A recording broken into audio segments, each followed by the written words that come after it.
جماعت اسلامی معروف معنوں میں نہ سیاسی جماعت ہے نہ مذہبی جماعت. پاکستان میں صرف جماعت اسلامی کے اندر الیکشن ہوتا ہے اور جماعت اسلامی کا الیکشن نیچے سے لے کر اوپر تک. خدمت جو ہے وہ جماعت اسلامی ہے. خدمت فاؤنڈیشن پاکستان یتیم خانے جماعت اسلامی نے آغوش کے نام سے خانے بنائے ہیں. لوگ سمجھتے ہیں کہ جو پیسہ ہے جو مال دولت ہے یہ امانت ہے، جبکہ رائے جو ہے ووٹ جو ہے اس سے بڑی امانت. دستار افغانی 2 دفعہ میئر رہے، 1 دفعہ MNA رہے. وہ ایک شو کی دکان پر ایز اے سیل مین کام کرتے تھے اور جب فراغت ہوئی ان کی میئرشپ سے وہ اسی دکان پر جا کر سیل مین کا کام کرتے تھے اور ٹیکس نہیں بڑھائے، ٹیکس کم کیے، امانتداری سے ٹیکسوں کی وصولی کی. اور کراچی جب جماعت اسلامی کے پاس ہوتا ہے تو وہ لوگوں کے لیے ماں کی آغوش بن جاتا ہے اور جب وہ جماعت اسلامی سے چھن جاتا ہے تو اب زبردستی کی بنیاد پر وہاں بوری بند لاشوں. یہ ساری وزارتیں جو وزراء ہیں انہوں نے وزارتوں سے فارغ ہونے کے بعد لوگوں کے سامنے اپنے آپ پیش کیا صاحب کے لیے، اور ان کے اثاثے وزارت میں آنے سے کم ہوئے ہیں،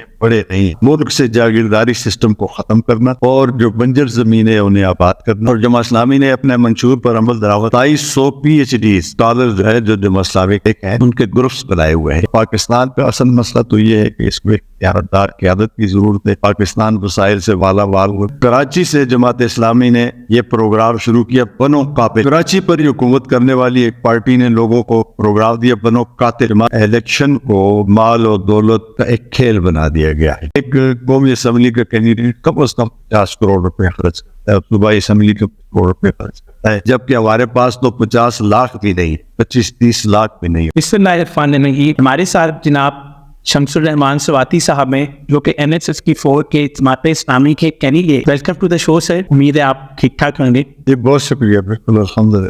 اگر میں اپنے ناظرین کے لیے NSSP4 کے بارے میں بتاؤں تو یہ بہت امپورٹنٹ طریقہ ہے کیونکہ یہاں سے بہت ساری جماعتوں کے فرنٹ کینڈیڈیٹس جو ہیں وہ الیکشن کنٹیسٹ کر رہے ہیں. فار ایگزامپل غلام سرور خان صاحب جو کہ اس سے پہلے PTI کا حصہ تھے اور ایویشن منسٹر بھی رہے. اس کے علاوہ چودھری اسعد صاحب جو کہ ایکس انٹیریئر منسٹر ہیں اور وہ اب ڈیپینڈنٹ کینڈیڈیٹ کے طور پہ اس حلقے سے الیکشن لڑ رہے ہیں. اس کے علاوہ جماعت اسلامی ایک بہت اچھی پوزیشن کے اندر ہے. ہم نے سوچا کہ ہم کیوں نہ جماعت اسلامی کے کینڈیڈیٹ کو انوائٹ کریں اور ان سے تھوڑی بہت گفتگو شریک کریں اور یہ جاننے کی کوشش کریں کہ لوگوں کو جماعت اسلامی کو کیوں ووٹ دینا چاہیے اور جماعت اسلامی باقی پارٹیز کے مقابلے میں کیسے مختلف. میرا پہلا سوال جو آپ سے ہوگا وہ یہ ہوگا کہ تھوڑا سا اپنا تعارف کروا دیں. آپ نے ابتدائی تعلیم کہاں سے حاصل کی اور آپ سیاست میں کیسے ہیں؟ بسم اللہ الرحمن الرحیم. بہت شکریہ آپ نے موقع دیا. ہماری فیملی ہی سیاست تو ظاہر ہے آنکھ کھولی تو الیکشن اپنی فیب. تو میرا آغاز سے ہی رجحان جو ہے جماعت اسلامی کی طرف ہو گیا تھا. اخبارات دیکھ کر یا سیارہ ڈائجسٹ دیکھ کر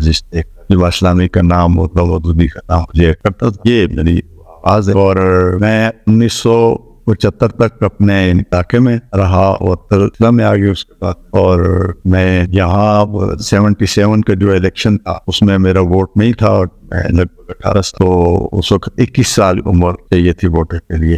لیکن میں متحرک تھا اس PNA کی ساری تحریک میں نظام کے لیے. لیکن میں اس وقت فرد کے طور پر شریک ہوتا تھا کسی پارٹی کے ساتھ. 1980 میں نے جماعت اسلامی کو جوائن کیا ایز اے کارکن اور پھر اس کے بعد میری ٹیکسلا شہر میں جماعت کی ذمہ داری رہی. تحصیل ٹیکسلا کی رہی.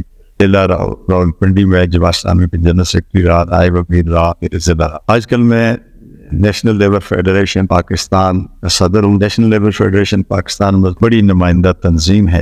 NIRC نے بڑی نمائندہ تنظیم ڈکلیئر کیا اور اس کے ساتھ 400 سے زیادہ یونینز کا علاقہ ہے. بڑے بڑے اداروں کو یونین بھی ہیں، چھوٹے اداروں. ماشاء اللہ سے. پھر مجھے یہ بتائیے کہ جماعت اسلامی باقی جماعتوں سے کیسے مختلف ہے؟ اس کا ویژن کیا ہے، مقصد کیا ہے؟ اسلامی نظریات ہے اور جماعت اسلامی کا ہے یا اس لیے کہ برصغیر پاک و ہند کے انگریزوں کی غلامی کے دوران جو دین کا تصور ہے وہ مسخ ہو گیا. تو رسول اللہ صلی اللہ علیہ وسلم کا جو مشن ہے وہ دین کو قرآن نظام کے معنوں میں لیتا ہے. ان الدین عند اللہ الاسلام. تو غلبہ دین کے لیے جماعت اسلامی کیا گیا تھا. یہ فرق ہے باقی پارٹیوں میں اور جماعت اسلامی میں. جماعت اسلامی اللہ کی بندگی اور رسول اللہ صلی اللہ علیہ وسلم کی پیروی کی بنیاد پر سمجھتی ہے ایک مسلمان فرد کا بھی اور ایک مسلمان اجتماعیت کا بھی یہ فرض ہے کہ وہ اسلامی نظام کے لیے اسلامی نظام کو قائم کرے۔ پھر میں نے ایک چیز امیر جماعت اسلامی سراج الحق صاحب کی تقاریر میں آبزرو کی ہے کہ وہ کہتے ہیں کہ جماعت اسلامی ہمارے یہاں ایک واحد پولیٹیکل پارٹی ہے جو کہ ایکچولی میں ڈیموکریٹک پارٹی ہے، اس پہ آپ روشنی ڈالنا چاہیں گے؟ جی بالکل، یہ بات درست ہے۔ پاکستان میں صرف جماعت اسلامی کے اندر الیکشن ہوتا ہے، اور جماعت اسلامی کا الیکشن نیچے سے لے کر اوپر تک، ایک یو سی لیول کی جو لیڈرشپ آتی ہے وہ بھی الیکشن کے ذریعے آتی ہے، ایک تحصیل لیول کی لیڈرشپ آتی ہے وہ بھی الیکشن سے آتی ہے، تو ضلع کی آتی ہے، صوبے کی آتی ہے، مرکز کی، پھر ہر سطح کی شوراؤں کا بھی۔ یہ جماعت اسلامی واحد جماعت ہے جس کا باقاعدہ انتخاب ہوتا ہے اور جماعت عام فیصلہ لیتے ہیں، جن کی تعداد پورے پاکستان میں 60,000۔ ماشاء اللہ، یہ جو تنظیم ہے جماعت اسلامی کا، میرے خیال سے یہ ایک بہت امپورٹنٹ جزو ہے آپ کی کارکردگی میں، جو کہ ہم الخدمت کے اندر دیکھتے ہیں۔ تھوڑا سا الخدمت کے بارے میں بتانا پسند کریں گے کہ وہ جماعت اسلامی سے کیسے لنک ہے؟ الخدمت جو ہے وہ جماعت اسلامی خدمت فاؤنڈیشن پاکستان، جماعت اسلامی نے اپنے اول روز سے ہی خدمت خلق کا کام جماعت اسلامی کے دستور میں بھی یہ چیز رکھی گئی۔ بعد سے ہی جو لوگ محروم طبقات تھے ان کے کام آنا یہ جماعت اسلامی۔ پھر پاکستان جب وجود میں آ گیا اور آبادیوں کا تبادلہ یہاں سے وہاں سے یہاں ہوا، مہاجرین کی بہت بڑی تعداد پاکستان میں آ گئی۔ ان مہاجرین کے لیے کام جماعت اسلامی نے شروع کیا، جو بھی ان کی ضروریات کی زندگی تھی وہ جماعت اسلامی نے فراہم کی۔ آپ کو حیرت ہوگی کہ اس وقت مسلم لیگ کی جس نے پاکستان بنایا تھا، وہ لوگ جائیدادوں کی الاٹمنٹ کے لیے یا ان مہاجرین کے کیمپوں میں عورتوں پر نظر رکھتے ہوئے، یہ سارے ان کے کام تھے، اور جماعت اسلامی لوگوں کی ضروریات کو پورا کر رہی ہے۔ پاس کھانے کے لیے نہیں ہے، کس کے پاس پہننے کے لیے نہیں ہے، کس کے پاس اوڑھنے کے لیے نہیں ہے۔ اور جماعت اسلامی نے باقاعدہ یہ جو کراچی میں مہاجر کیمپ تھا، اس کو بھی لاہور میں بھی اور باقاعدہ گھر بنا کر الخدمت جماعت اسلامی، یعنی اقتدار میں نہ ہوتے ہوئے جماعت اسلامی سینکڑوں سکول چلا رہی، جماعت اسلامی سینکڑوں ہاسپٹل رن کر رہی ہے، ایمبولینس سروس ہے، یتیم خانے جماعت اسلامی نے آغوش کے نام سے خانے بنائے ہیں جس میں ہزاروں یتیم بچے رہتے ہیں، اور ایک بڑا اسٹینڈرڈ کا ان کا رہن سہن اور اسٹینڈرڈ کی ایجوکیشن ہے۔ اور یہی نہیں ہے کہ صرف آغوش میں پڑھایا لکھایا سکھایا جاتا ہے، بلکہ گھروں میں بھی جو یتیم بچے ہیں اور ان کی بیوہ ماں ہے اس کی کفالت بھی ہزاروں لوگ ایسے بھی جماعت اسلامی کے ساتھ رجسٹرڈ ہیں، گھروں میں پڑھتے ہیں اپنے والدہ کے زیر سایہ، اور ان کے گھر کے اخراجات بھی جماعت اسلامی الخدمت اور بچوں کی تعلیم۔ جماعت اسلامی نے تو ایک کچھ نہ ہوتے ہوئے بھی ایک ویلفیئر کا کام کیا، ایک تصور ہے۔ ایک عام تاثر پایا جاتا ہے کہ لوگ الخدمت پہ تو ٹرسٹ کرتے ہیں، اور چاہے سیلاب ہو، چاہے فلسطین کے لوگوں کی مدد کرنی ہو، وہ اپنی امداد جو ہے الخدمت کو دیتے ہیں، لیکن جب ووٹ کی باری آتی ہے تو وہ جماعت اسلامی کو ووٹ نہیں دیتے۔ اس کے بارے میں آپ کا کیا تاثر ہے؟ بس یہ اصل مسئلہ لوگوں کا تصور کا ہے۔ لوگ سمجھتے ہیں کہ جو پیسہ ہے، جو مال دولت ہے، یہ امانت ہوتی ہے، جبکہ رائے جو ہے، ووٹ جو ہے، اس سے بڑی امانت۔ آپ ووٹ کے ذریعے جن حکمرانوں کو اپنے ملک کے خزانے ان کے حوالے، تو یہ لوگوں کے سمجھنے کا فرق ہے۔ جس دن لوگوں نے یہ سمجھ لیا کہ ووٹ ایک امانت ہے تو وہ اسی کو دیں گے جو اس کے امانت کی حفاظت کر سکتا ہے، اور جماعت اسلامی کے علاوہ کوئی بھی کیا۔ کیا جماعت اسلامی اس سے پہلے کبھی حکومت کے اندر آئی ہے کے لیول پہ یا مرکز کے لیول پہ، اور اگر آئی ہے تو ان کی ایگزیکٹلی کیا؟ جماعت اسلامی کراچی کی میئرشپ جماعت اسلامی کے پاس ہی ہے، 79 سے 87 تک، یہ کوئی 8 سال کا عرصہ بنتا ہے۔ میں عبدالستار افغانی صاحب جماعت اسلامی کے میئر رہے 2 ٹینیور، اور پھر 2001 سے 2005 تک نعمت اللہ خان صاحب اسلامی کے کراچی کے میئر رہے، اور کراچی میں یہ 3 ادوار میں ہمیں انڈیپینڈنٹ حکومت ملی جس میں ہم نے ڈیلیور کیا۔ اس کی سب سے بڑی مثال یہ ہے کہ عبدالستار افغانی 2 دفعہ میئر رہے کراچی کے، 1 دفعہ ایم این اے رہے۔ وہ ایک شو کی دکان پر ایز اے سیل مین کام کرتے تھے، اور جب فراغت ہوئی ان کی میئرشپ سے وہ اسی دکان پر جا کر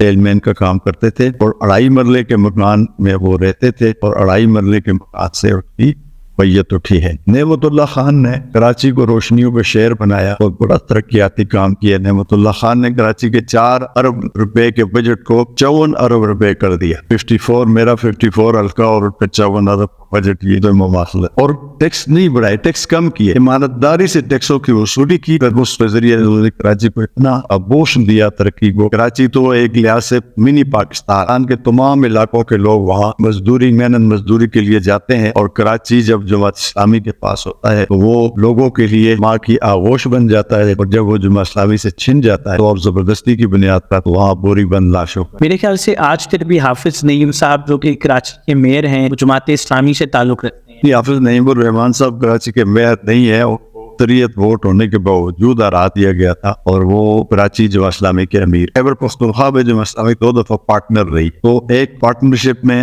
جو ایم ایم اے کی تھی ہمارے پاس 8 وزارتیں تھی، اور جو پی ٹی آئی کے ساتھ پارٹنرشپ تھی اس میں ہماری یہ ساری وزارتیں جو وزراء رہے انہوں نے وزارتوں سے فارغ ہونے کے بعد لوگوں کے سامنے اپنے آپ کو پیش کیا آپ کے لیے، اور ان کے اثاثے وزارت میں آنے سے کم ہوئے ہیں، بڑے نہیں ہیں، اور ان پر کسی قسم کی کوئی مالی کرپشن کا کوئی الزام نہیں ہے. یہی حال ہمارے جو ڈسٹرکٹ ناظمین رہے ان کا بھی، اور ہمارے جو M N A M P اور سینیٹر رہے ان کی بھی یہی ہے. نارملی سر الیکشنز کے اندر لوگ مینیفیسٹو پہ بات نہیں کرتے. پاکستان میرے خیال سے واحد ملک ہے جہاں پہ نہ پرائم منسٹر کی سیٹس کے لیے کینڈیڈیٹس کنٹیسٹ کر رہے ہوتے ہیں، نہ وہ آپس میں ڈیبیٹ کرتے ہیں، نہ کوئی مکالمہ کرتے ہیں، نہ مینیفیسٹو پہ بات ہوتی ہے، بلکہ ایک دوسرے پہ کیچڑ اچھالا جاتا ہے. جماعت اسلامی کا اس الیکشن کے اندر پاکستان کو ٹھیک کرنے کا کیا منشور ہے؟ ویسے تو واحد جماعت اسلامی ہے جو ہمیشہ ہر الیکشن میں اپنا منشور اعلان کرتی ہے، اور اس میں بھی جماعت اسلامی نے سب سے پہلے تو ہمارے منشور کا جو بنیادی نکات ہے وہ یہ کہ قرآن و سنت کی بالادستی، قرآن و سنت سازی، اور اللہ کے سامنے جو ابدی احساس اس کی بنیاد پر ریاست کو آگے بڑھانا، ملک سے جاگیرداری سسٹم کو ختم کرنا، اور جو بنجر زمینیں انہیں آباد کرنا. ہمارا انرجی کا بحران ہے. پاکستان ایک ایسا ملک ہے کہ جس میں انرجی کے بہت بڑے ذرائع، ہمارے دریا ہیں، ہمارا سورج ہے، روشنی ہے، ہوائیں ہیں، یہ ساری چیزوں سے ہم انرجی حاصل کر سکتے ہیں. اس انرجی کے بحران سے نمٹنا کہ آج صورتحال یہ ہے کہ جتنی بھی پارٹیاں اقتدار میں رہی ہیں ان کے لوگوں نے بجلی بنانے کے کارخانے بنائے جو فرنس آئل جیسے پیدا کرتے ہیں، اور جس بجلی پر ان کے اخراجات 5-6 روپے آتے ہیں 8 روپے فی یونٹ کے حساب سے فروخت کرتے ہیں، جس سے لوگ بہت تنگ ہیں. اس کے حوالے سے جماعت اسلامی کا منشور ہے، اور جماعت اسلامی نے اپنے منشور پر عمل درآمد 250 PhD اسکالر جو ہے جو جماعت اسلامی کے لکھ ہیں ان کے گروپس بنائے ہوئے ہیں. ہم جب اقتدار میں آئیں گے تو ہم اس انرجی کے بحران سے کس طرح نپٹیں گے، ہم اپنی زراعت کو کیسے ترقی دیں گے، ہم صنعت کو کیسے ترقی دیں گے، ہم اپنی تجارت کو کیسے ترقی دیں گے، ہم اپنے نظام کو، پولیس کو کیسے، عدلیہ کے نظام کو کیسے درست کریں گے، پٹوار کے نظام کو، اور ہم اس ملک میں روزگار کے مواقع کیسے پیدا کریں گے تاکہ کوئی بے روزگار نہ ہو، تعلیم کے مواقع کے سب کے لیے تعلیم برابر بھی ہو اور آسان بھی ہو، اور کوئی تعلیم سے محروم نہ رہے، کوئی علاج سے محروم نہ رہے، کوئی گھر سے محروم نہ رہے. یہ جماعت اسلامی کا منشور ہے. اور پاکستان اس وقت ایک زرعی ملک ہونے کے باوجود پاکستان جو زمین ہے وہ 25 سے 30% کاشت کی جاتی ہے، اور 70 سے 75% جو زمین ہے پاکستان کی وہ نہیں ہے. جماعت اسلامی نے یہ بھی اپنے منشور میں طے کیا ہے کہ بنجر زمینوں کو گزارا یونٹ بنا کر نوجوانوں کو دیے جائیں گے، انہیں ٹریکٹر بھی دیے جائیں گے، انہیں بیج بھی دیے جائیں گے، انہیں کھاد بھی دی جائے گی، زمین بھی دی جائے گی، کہ وہ اپنا ایک طرف اپنا روزگار پیدا کریں اور میں ترقی میں آگے بڑھے. اور پاکستان کا اصل مسئلہ تو یہ ہے کہ اس کو ایک اختیاردار قیادت کی ضرورت ہے. پاکستان وسائل سے والا وال ملک ہے. اگر آپ ایک سرے سے دوسرے سرے تک جائیں تو لے لاتے کھیت ہیں، باغات ہیں، زیر زمین معدنیات ہیں، ساری چیزیں ایکسپلور کی جائیں پاکستان ترقی کر سکتا ہے. پاکستان میں نوجوانوں کی 65% آبادی ہے جو اسلامی حکومت میں نہیں ہے، لیکن کراچی سے جماعت اسلامی نے یہ پروگرام شروع کیا بنو قابل. کراچی پر یہ حکومت کرنے والی ایک پارٹی نے لوگوں کو پروگرام دیا بنو قاتل. جماعت اسلامی نے ٹیکنالوجی اور قلم ان کے ہاتھ میں پکڑایا اس نوجوانوں کے، اور 1 لاکھ نوجوانوں کو سیلف روزگار کے موقع فراہم کیا. اور اس تجربے کو دیکھ کر پھر ہم نے اس کو لاہور میں اپلائی کیا، پھر اسلام آباد میں اپلائی کیا، اور اس طرح حکومت میں نہ ہوتے ہوئے بھی نوجوانوں کے لیے بہت بڑا کام کیا. یہ بہت سی ایسی چیزیں ہیں جو میں سمجھتا ہوں ہماری نوجوان نسل نہیں جا، اگر ان تک یہ چیز پہنچے میرے خیال سے ان کا تاثر جماعت اسلامی کے بارے میں کافی حد تک چینج ہوگا. الیکشن کو ایک مہنگا شوق سمجھا جاتا ہے. میں یہ جاننا چاہتا ہوں کہ اگر جماعت اسلامی مناسب لوگوں کو ٹکٹ دیتی ہے، ٹکٹ کے نام پہ ویسے وصول نہیں کرتی، یہ ساری الیکشن کیمپین کے اخراجات کیسے برداشت؟ دیکھیں بات یہ ہے کہ الیکشن کو مال اور دولت کا ایک کھیل بنا دیا گیا ہے. یہ پارٹیاں جو اس ملک پر 76 سال سے مسلط، انہوں نے اس کو کروڑوں روپے کا، ایک قومی اسمبلی کا کینڈیڈیٹ کم از کم 50 کروڑ روپے خرچ کرتا ہے، صوبائی اسمبلی کا کروڑ روپے خرچ کرتا ہے، جبکہ ہمارے پاس تو 50 لاکھ بھی نہیں، 25-30 لاکھ بھی نہیں. ہمارا یہ ہے کہ ہمارے فیصلے بھی، ہمارا ٹکٹ کوئی اپلائی نہیں، ہمارے کارکن اکٹھے ہو کر جماعت کا ایک سسٹم ہے. این اے کا ایک کینڈیڈیٹ طے کرنا ہے تو اس این اے کے کارکن جتنے بھی 200 ہے، 400 ہے، 500 ہے، 1000 ہے، اکٹھے ہوں گے، وہ بیلٹنگ کے ذریعے ایک بندے کا انتخاب کریں. اسی طریقے سے صوبہ سندھ، اور کوئی نہ اپلائی کرتا ہے نہ کوئی فیس ہو، جبکہ ہمارے کینڈیڈیٹ اس کے پاس اپنا اگر کچھ ہو تو وہ بھی خرچ کرتا ہے۔ وہ کارکنان جو اس کو اپنی طرف سے نامزد کرتے ہیں، امیدوار کارکنان مل کر اس کے اخراجات کرتے ہیں، اور وہ ہم پورے حلقے میں آپ دیکھ رہے ہوں گے کہ معاملہ ہے اس وقت پینرو کا اور پیناپلیکس کا اور بڑے بڑے ہولڈنگس کا، اور سارا ہم اس مقابلے میں آپ کو پیچھے نظر آئیں گے، اس لیے ہمارے پاس مال و دولت ہے نہیں ہے، اور ہم اس کو اس طرح بہت فضول کام سمجھتے ہیں۔ اس میں بھی ہمارے پاس اگر ہو، مثال کے طور پر میرے پاس اگر 50 کروڑ روپیہ ہو یا 25 کروڑ روپیہ ہو، میں تو اسے کبھی بھی الیکشن میں نہیں خرچ کروں، میں اس سے یتیم خانہ بناؤں گا، میں اس سے ڈسپینسری بناؤں گا، میں اس سے کوئی لوگوں کے سیلف روزگار کا، پینے کے صاف پانی کا کوئی بندوبست کروں گا، میں اس کو خدمت کے کام پر لگاؤں گا، میں اپنے الیکشن پر اپنی شخصیت۔ آپ نے سر بالکل صحیح نشاندہی کی کہ الیکشن کے دوران آپ کو سڑکوں کے اوپر ہورڈنگز اور بورڈز نظر آتی ہیں، اور ان پہ اچھی خاصی جو ہے وہ دولت خرچ ہوتی ہے۔ لوگوں کو یہ لگتا ہے کہ ایک بندہ جب نیشنل اسمبلی کا ممبر بن جاتا ہے وہ اپنے کارکنان کو بھول جاتا ہے۔ دیکھیے جی، میں 1980 سے جماعت ہے، اور ہم 1980 سے لوگوں کے اندر رہتے ہیں، اور میرے جیسے ہی جماعت اسلامی نے اپنے امیدوار نامزد کیے، جو رکشے میں بیٹھتے ہیں، جو ویگن میں بیٹھتے ہیں، جو بس میں بیٹھتے ہیں، بجلی کا بل پے کرتے ہیں، جو گیس کا بل پے کرتے ہیں، جو جمعہ بازار جاتے ہیں، جو اتوار بازار جاتے ہیں، جو دال مرچ سبزی آٹا چینی یہ خریدتے ہیں، گھی، اور براہ راست انہیں ہر چیز کا علم ہوتا ہے کہ ظلم کا یہ نظام اس طرح لوگوں سے انتقام لے رہا ہے۔ اس لیے ہم لوگوں کے مسائل کو زیادہ سمجھتے ہیں، اور جو ہمارا حلقہ ہے اس میں تحصیل ٹکسلا پوری اور پنڈی تحصیل کے جو علاقے اس میں آتے ہیں، یونین کونسل بجنیال ہے، یونین کونسل رنیال ہے، یونین ہے، یونین کونسل اڈیالہ ہے، اور کچھ علاقے اس میں میونسپل کارپوریشن کے بھی سیاحت چاکرا اور پرجا یونین کونسل کے آتے ہیں، کنٹونمنٹ بورڈ کے بھی علاقے آتے ہیں۔ اس پر مشتمل ایک بہت بڑا، یہ سب سے بڑا ایک لحاظ سے حلقہ ہے۔ تو ہم اس میں لوگوں کی خدمت یہ ہے کہ ہم ہر وقت ہر جگہ پر ہماری تنظیم موجود ہے،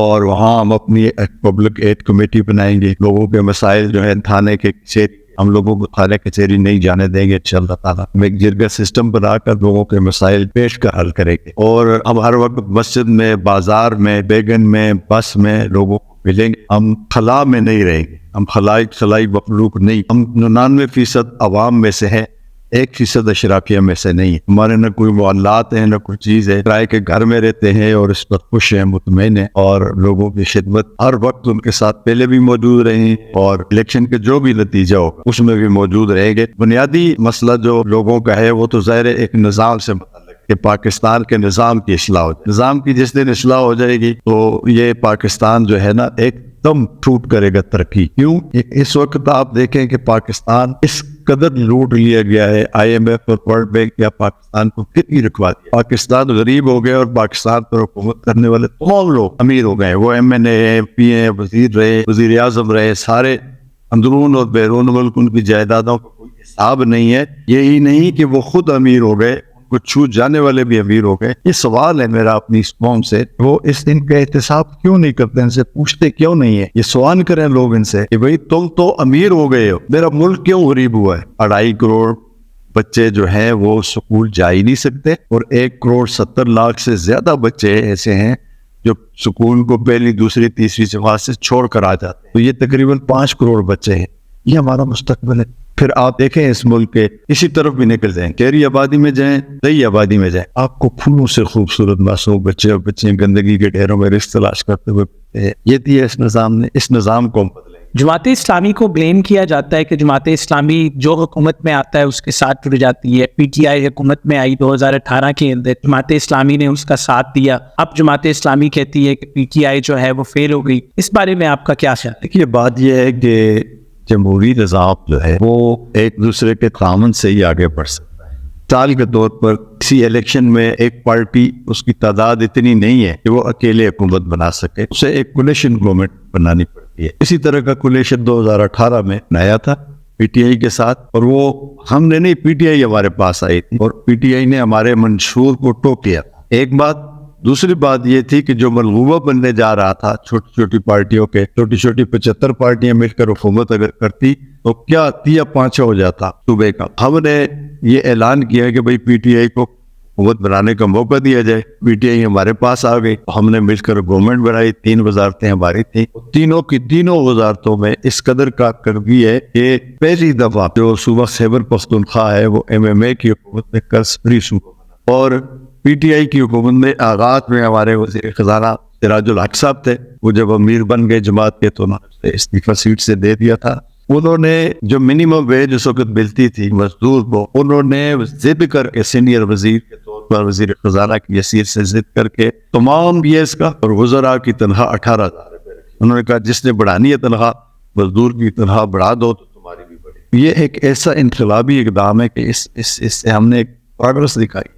یہ تاثر کہ بھئی ہم حکومتوں کے قریب رہتے ہیں، یہ بالکل غلط تاثر ہے. ہم تو ویسا پوزیشن میں رہے. ایوب خان کا سارا دور جماعت اسلامی کی لیڈرشپ نے جیلوں میں گزارا ہے. جماعت اسلامی پر پابندی لگی ہے، جماعت اسلامی کو کنادب کر دیا گیا ہے، جماعت اسلامی کے لوگوں کو نوکریوں سے نکال دیا گیا، جماعت اسلامی کے لوگوں پر زندگی کا دائرہ تنگ کر دیا گیا. بھٹو صاحب کا دور جماعت اسلامی پر سختیوں کا دور تھا اور کسی بھی حکومت کے ہم قریب نہیں رہے. ہاں البتہ ہم یہ ضرور سمجھتے ہیں کہ بھئی جس پارٹی کو اکثریت ملے اسے حکومت بنانے کا حق دیا جائے اور وہ اپنے 5 سال پورے کرے اور باقی لوگ اپوزیشن کرے. جب 5 سال پورے ہو تو پھر سارے لوگ الیکشن پہ جائے، قسمت آزمائی کریں، جس حکومت بنائے. یہی جمہوریت ہے. جمہوریت یہ نہیں ہے کہ آپ کو جو پسند ہے ہار جائے تو اس کی حکومت بن جائے اور جو ناپسند ہے وہ جیت جائے تو اس کی حکومت نہ بنے. یہ چیز غلط ہے. اس پر ہم تو ریسنٹلی ان الیکشنز میں پاکستان میں ہو رہا ہے کہ ایک جماعت کو جو ہے وہ سے سمبل لے لیا گیا، ان کے چیئرمین کو جیل بھیج دیا گیا، ان کے پارٹی کے ورکرز کو نامینیشن پیپر نہیں سبمٹ کروانے کی اجازت دی گئی. آپ ان تمام اقدامات کو جمہوریت کے اینگل سے کیسے دیکھتے ہیں؟ کیا یہ ہمارے ڈیموکریٹک نظام کو فردر خراب نہیں کر رہا؟ دیکھیے اس میں 9 مئی کا ایک واقعہ ہے جس کی ہم مذمت کرتے ہیں. کسی کو حق یہ نہیں پہنچتا کہ وہ اپنی آرم فورسز کے پر حملہ کرے. اس کی ہم مذمت کرتے ہیں. یہ ناپسندیدہ، اس کو نہیں ہونا چاہیے. یہ میں نے تو اس وقت بھی یہ کہا تھا کہ اس گھر کو آگ لگ گئی گھر کے چراغ سے. لیکن جو اس کے رد عمل میں پھر پی ٹی آئی کے ساتھ ہوا ہے یہ بھی بڑا ظلم ہے. دیکھیے بات یہ ہے کہ جو اس کو نشان سے محروم کیا گیا کہ انہوں نے انٹرا پارٹی الیکشن نہیں کرائے. اس پارٹی نے لیگ نون نے بھی نہیں کرائے، وہ پیپلز پارٹی نے بھی نہیں کرائی. یہ جمہوری پارٹیاں ہیں ہی نہیں ہیں، یہ فیملی لمیٹڈ پارٹیاں ہیں. جمہوری پارٹی صرف اور صرف جماعت اسلامی ہے اس پاکستان میں کہ جس کے لیڈرشپ چینج ہوتی ہے اور ایک عام آدمی کو لیڈرشپ اس کی چلی جاتی ہے. جماعت اسلامی کی لیڈرشپ پر اس وقت تک جتنے لوگ بھی رہے ہیں وہ متوسط طبقے سے یا لوور مڈل کلاس سے، مڈل کلاس یا لوور مڈل کلاس. سراج الحق صاحب جیسا بندہ تو بالکل ایک غریب گراہ سے اٹھے. تو یہ جماعت اسلامی کا کمال ہے، اس کے اندر ایک جمہوری سسٹم ہے، اس کے اندر ایک لیڈرشپ کو ابھارنے کا کام ہے کہ بھئی جو اہل ہوتا ہے، جو کام کرتا ہے، جو اثار کرتا ہے، قربانی کرتا ہے، وہ اوپر آ جاتا ہے لیڈرشپ پر. کوئی پارٹی جمہوری نہیں ہے. لیکن یہ جو کچھ ہو رہا ہے انٹرا پارٹی الیکشن نہ ہونے کے نام پر، اگر یہ درست ہے کہ بھئی انٹرا پارٹی تو پھر تو صرف ایک جماعت اسلامی الیکشن لڑ، ہم تو بلا مقابلہ جیت جاتے ہیں. تو اس طرح کریں نا کہ دیگر پارٹیاں جنہوں نے انٹر پارٹی الیکشن نہیں کرایا تو ان پر بھی پابندی لگا دے. لیکن چادر اور چار دیواری کا تقدس کو بھی مجروح نہ کیا جائے، بنیادی حقوق کو اور لوگوں کو پی ٹی آئی کے لوگوں کو الیکشن کا پراپر موقع ملنا چاہیے. یہ چیزیں اگر درست ہوں گی تو لوگ مل جل کر اس ملک میں جمہوری اداروں کو آگے پروموٹ کر سکیں گے. وگرنہ تو ایک باہمی آویزش جو ہے، پولرائزیشن جو ہے وہ اس قدر ہو جائے گی کہ ہمارا ملک پہلے ہی معاشی اعتبار سے انتہائی دلدل میں پھنسا ہوا ہے. بہت برے عادات ہیں. ضرورت تو صبر کی ہے کہ یہ تمام پولیٹیکل پارٹیز ایک نیشنل ڈائلاگ کریں اور کچھ چیزوں پر اتفاق کریں اور اس میں ادارے بھی شامل، آرمی بھی شامل ہو، اس میں سپریم کورٹ بھی شامل ہو. سارے ادارے جو مؤثر ادارے ہیں وہ مل کر اپنے ملک کو آگے بڑھانے کے لیے ایک ایجنڈا طے کریں اور اس پر ایجنڈے پر سختی سے عمل درآمد کریں. ملک سب کا مشترک ہے، اس کی ترقی مشترک ہے. NA54 جو حلقے کے مسائل ہیں، ٹیکسلا کی عوام کے جو مسائل ہیں، ان کے اوپر تھوڑی سی روشنی ڈالیں اور جو آپ کے مخالفین جو ایجنڈا لے کے آ رہے ہیں اور بیک گراؤنڈ ہے اور جو ان کی آگے پچھلی کارکردگی ہے اس کے بارے میں تھوڑا سا ہمارے ناظرین کو بتائیں. لیکن یہ جو ہمارا ٹیکسلا تحصیل کا علاقہ ہے اور جو پنڈی تحصیل کی اس میں جو یہ بالکل اسلام آباد کے ساتھ جڑا ہوا علاقہ ہے، لیکن بڑا فرق ہے. آپ واکنڈ کے اندر جائیں تو آپ کو اور طرح کا ماحول ملے گا اور باہر چلے جائیں. اصل مسئلہ تو جو ہے وہ اس سارے علاقے میں بے روزگاری ہے. پینے کا صاف پانی نہیں ہے، سکول نہیں ہے، کالجز نہیں ہے، ڈسپینسریاں نہیں ہیں، ہاسپٹل نہیں. اور ٹیکسلا اور یہ دونوں جو ٹیکسلا سے تار روڈ اندر جاتا ہے یا خانپور روڈ اندر جاتا ہے، یہ قاتل روڈ ہے اور انہوں نے سارے شہر کو یرغمال بنا دیا ہے. اسی طریقے سے ٹیکسلا سے حسن آباد تک جو GT روڈ ہے یہ قاتل روڈ ہے. روزانہ اس پر لوگ مرتے ہیں ایکسیڈنٹ اور اس قدر آبادی اور اس قدر اس پر رش ہوتا ہے، اس کے ایک متبادل بائی پاس کی بھی ضرورت ہے، اور اس کے ساتھ سروس روڈ ٹیکسلا جو ہتار روڈ ہے اس کے بھی بائی پاس کی ضرورت ہے، جو خانپور روڈ ہے اس کے بھی، اور تعلیمی ادارے کم ہیں، صفائی ستھرائی کا نظام ناقص ہے، اور بے روزگاری ہے۔ یہ علاقہ جو زراعت سے تعلق رکھتا ہے کہ ارد گرد بہت بڑی آبادی کا علاقہ ہے، اور اگر ہم اپنے ارد گرد کے جو دیہات میں لوگ بھینسیں رکھتے ہیں، گائے رکھتے ہیں، ان کے لیے ہم کو فارمنگ کا ایک کانسیپٹ دیں، اور اچھے طریقے سے گورنمنٹ سے ان کے لیے فنڈنگ بھی کرائی جائے، سہولتیں بھی دی جائیں، صاف ستھرا ماحول ان کو دیا جائے، اور وہ ترقی بھی کرے، آگے بھی بڑھے، لوگوں کو صاف دودھ بھی پلائے۔ اسی طریقے سے جو زمینیں ہیں ان کی کاشت کا ہو، اس علاقے میں بڑی بڑی سوسائٹیاں بن گئی ہیں، ان سوسائٹیوں کا جس طریقے سے سوسائٹی اس کے اندر جو سہولتیں بظاہر نظر آتی ہیں، وہ دیگر جو یہاں کے علاقے ہیں ان میں بھی وہ فیسلٹیز دی جائے، سوسائٹیوں کے اندر جو لوگ رہتے ہیں ان پر آ جائے، ناروا ٹیکس لگائے جاتے ہیں وہ ختم کیے جائیں۔ اسی طریقے سے جو property tax cantonment board Taxila لیتا ہے، یہ کنٹونمنٹ بورڈ وہاں لیتا ہے، یہ property tax Sindh high court نے غلط قرار دیا ہے کہ یہ پراپرٹی ٹیکس یہ نہیں لے سکتے، تو یہاں بھی اس کو نافذ کیا جانا چاہیے، اور یہ جو مالکان کی طرف سے سوسائٹیز میں ان کو بھی کم ہونا چاہیے، لوگوں کو سہولت نہیں ہے لیکن لوگوں سے پیسے لے لیے جاتے ہیں۔ اس طرح کے دیگر مسائل ہیں، ان سب سے نمٹنا، اور نوجوانوں کے لیے گراؤنڈ نہیں ہے، خواتین اور بچوں کے لیے پارک نہیں ہے، ساری چیزیں ہم انشاءاللہ تعالیٰ کریں گے۔ اور سب سے بڑھ کر جو خانہ میں پہلے بھی کہہ چکا ہوں آپ کو، سرکاری اداروں میں کاموں سے متعلق ہے تو ایک جرگہ سسٹم انشاءاللہ العزیز۔ اس حلقے میں جو آپ کے مخالفین ہیں وہ ماشاءاللہ پاکستان کی سیاست میں ایک بہت بڑا قد رکھتے ہیں اور ایک کا بہت بڑا بیک گراؤنڈ ہے۔ میں بات کر رہا ہوں جناب چودھری نثار علی خان صاحب کی اور سرور خان صاحب کی۔ تو آپ کا اپنے مخالفین کے بارے میں اور ان کے بیک گراؤنڈ اور ان کے فیوچر کے مستقبل کے جو منصوبے ہیں ان کے بارے میں آپ کا کیا خیال ہے؟ دیکھیے، بات یہ ہے کہ ہم کو باہمی احترام اور ہمارے سماجی تعلقات بھی سب سے ہیں، لیکن ان کے میں پروگرام کی کیا بات کروں؟ ان کے پروگرام کو تو ان کے ماضی سے جہاں جائے، گزشتہ 40 سال سے 35-40 سال سے وسیلہ کے دونوں حضرات مرکز میں بھی صوبے میں بھی، لیکن حلقے میں گزشتہ 35-40 سالوں سے کوئی نیا سکول نہیں بنا، کوئی نیا کالج نہیں بنا، کوئی یونیورسٹی نہیں بنی۔